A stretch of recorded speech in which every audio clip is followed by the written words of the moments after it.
We economic hitmen really have been the ones responsible for creating this first truly global empire.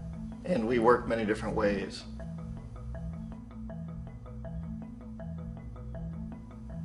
But perhaps the most common is that we will identify a country that has resources our corporations covet, like oil, and then arrange a huge loan to that country from the World Bank or one of its sister organizations.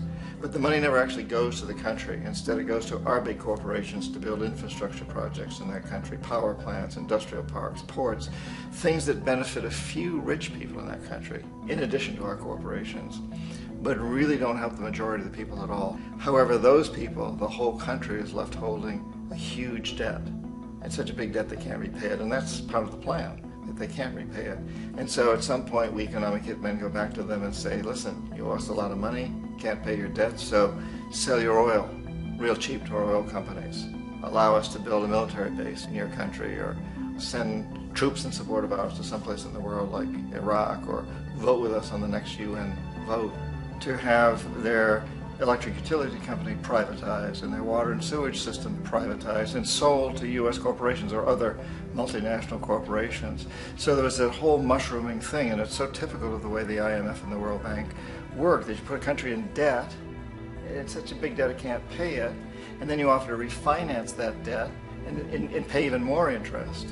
And you demand this quid pro quo, which you call a conditionality or good governance, which means basically that they've got to sell off their resources, including many of their social services, their utility companies, their school systems sometimes, their penal systems, their insurance systems, to foreign corporations. So it's a double, triple, quadruple whammy. The precedent for economic hitmen really began back in the early 50s when democratically elected Mossadegh, who was elected in Iran, he was considered to be the hope for democracy in the Middle East and around the world. He was Time Magazine's Man of the Year. But one of the things that he'd run on and began to implement was the idea that foreign oil companies needed to pay the Iranian people a lot more for the oil that they were taking out of Iran. The Iranian people should benefit from their own oil. Strange policy. We didn't like that, of course. But we were afraid to do what we normally were doing, which was to send in the military. Instead, we sent in one CIA agent, Kermit Roosevelt, Teddy Roosevelt's relative. And Kermit went in with a few $1 million and was very, very effective and efficient. And in a short amount of time, he managed to get Mossadegh overthrown and brought in the Shah of Iran to replace him, who always was favorable to oil. And it was extremely overflow Tehran. Army officers shout that Mossadegh has surrendered and his regime as virtual dictator of Iran is ended. Pictures of the Shah are paraded through the streets as sentiment reverses. The Shah is welcomed home. So back here in the United States, in Washington, people looked around and said, wow, that was easy and cheap. So this established a whole new way of manipulating countries, of creating empire. The only problem with Roosevelt was that he was a card-carrying CIA agent, and had he been caught, the ramifications could have been pretty serious. So very quickly at that point, the decision was made to use private consultants to channel the money through the World Bank or the IMF or one of the other such agencies, to bring in people like me who worked for private companies, so that if we got caught, there would be no governmental ramifications.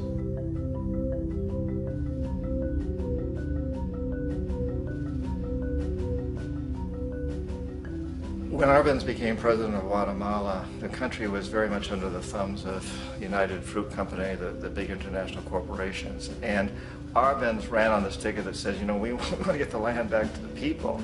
And once he took power, he was implementing policies that would do exactly that, give land rights back to the people. United Fruit didn't like that very much.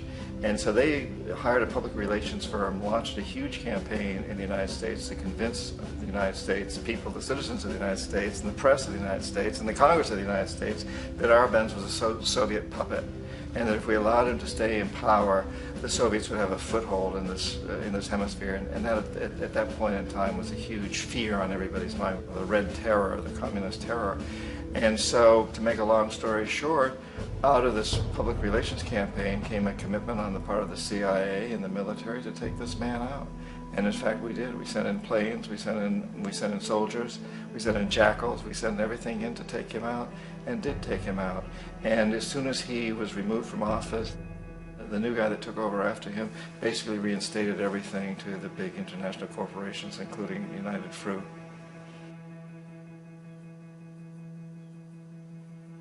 Ecuador for many, many years had been ruled by pro-US dictators, often relatively brutal. Then it was decided that they were going to have a truly democratic election. Jaime Roldos ran for office, and his main goal, he said, as president would be to make sure that Ecuador's resources were used to help the people. And he won, overwhelming, by more votes than anybody had ever won anything in Ecuador. And he began to implement these policies to make sure that the profits from oil went to help the people. Well, we didn't like that in the United States. I was sent down as one of several economic hitmen to change Roldos, to corrupt him, to bring him around, to let him know, okay, you can get very rich, you and your family, if you play our game, but if you continue to try to keep these policies you've promised, you're going to go. He wouldn't listen. He was assassinated. As soon as the plane crashed, the whole area was cordoned off. The only people allowed in were U.S. military from a nearby base and some of the Ecuadorian military. When an investigation was launched, 2 of the key witnesses died in car accidents before they had a chance to testify. A lot of very, very strange things that went on around the assassination of Jaime Roldos. I, like most people who've really looked at this case, have absolutely no doubt that it was an assassination. And of course, in my position as an economic hitman, I was always expecting something to happen to Jaime, whether it be a coup or assassination, I wasn't sure, but that he would be taken down because he was not being corrupted. He would not allow himself to be corrupted the way we wanted to corrupt him. Omar Torrijos, president of Panama, was, one of my favorite people. I really, really liked him. He was very charismatic. He was a guy who really wanted to help his country. And when I tried to bribe him or corrupt him, he said, look, John, he called me Juanito. He said, look, Juanito, I don't need the money. What I really need is for my country to be treated fairly. I need for the United States to repay the debts that you owe my people for all the destruction you've done here. I need to be in a position where I can help other Latin American countries win their independence and be free of this terrible presence from the north that you people are exploiting us so badly. I need to have the Panama Canal back in the hands of the Panamanian people. That's what I want. And so, leave me alone. Don't try to bribe me. It was 1981, and in May, Jaime Roldos was assassinated. And Omar was very aware of this. Torrijos got his family together and he said, I'm probably next, but it's okay because I've done what I came here to do. I've renegotiated the canal. The canal will now be in our hands. He just finished negotiating the treaty with Jimmy Carter. In June of that same year, just a couple of months later, he also went down in an airplane crash, which there's no question was executed by CIA-sponsored jackals. Tremendous amount of evidence that one of Torrijos' security guards handed him at the last moment as he was getting on the plane a tape recorder, a small tape recorder that contained a bomb.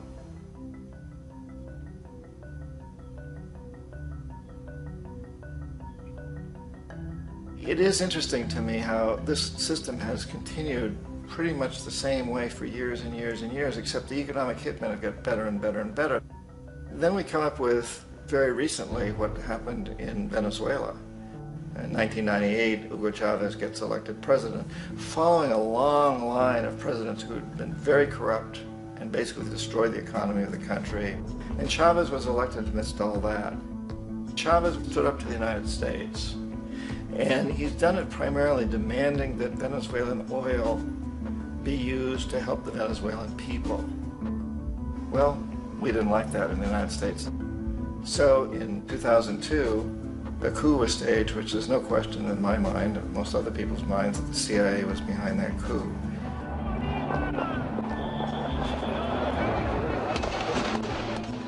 way that that coup was fomented was very reflective of what Kermit Roosevelt had done in Iran, of paying people to go out into the streets, to riot, to protest, to say this Chavez is very unpopular.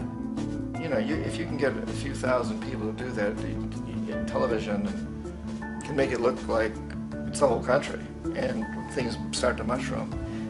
Except in the case of Chavez, he was smart enough, and the people were so strongly behind him that they overcame it, which was a phenomenal moment in the history of Latin America.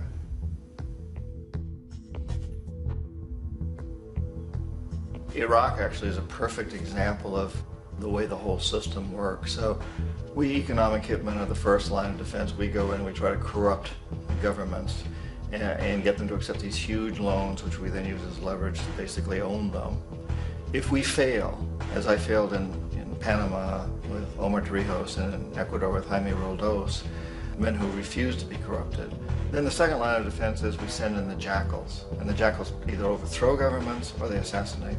And once that happens and a new government comes in, and boy, it's going to toe the line, because the new president knows what will happen if he doesn't.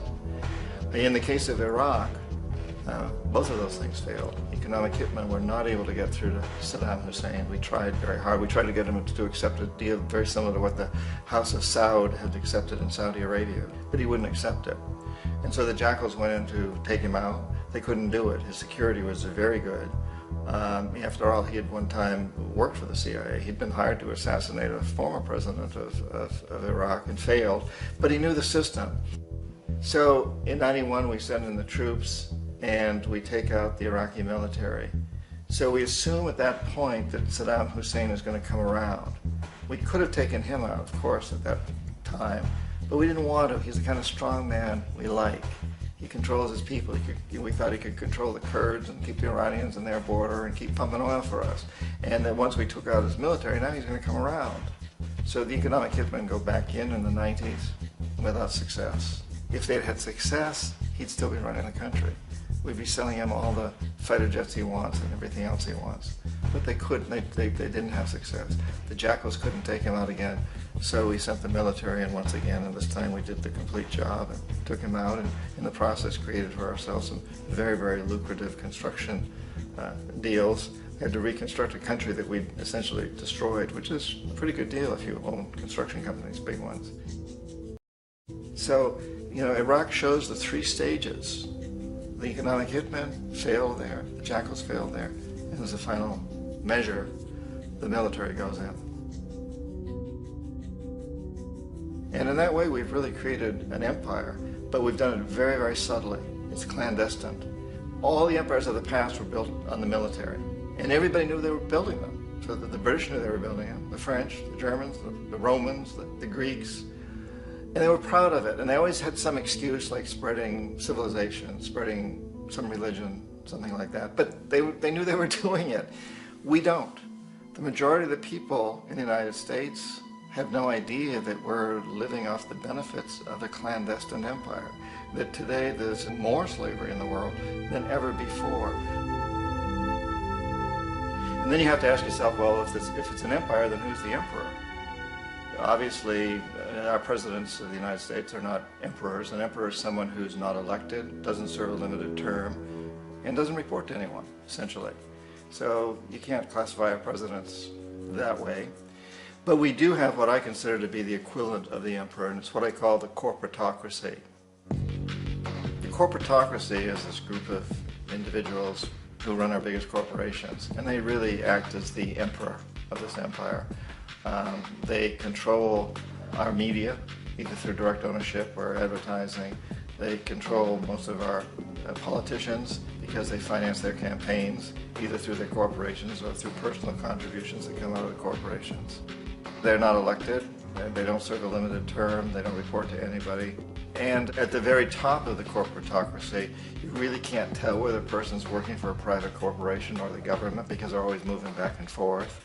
So, you know, you've got a guy who one moment is the president of a big construction company like Halliburton, and the next moment he's vice president of the United States, or the president who is in the oil business. And this is true whether you've got Democrats or Republicans in the office. You have the moving back and forth through the revolving door.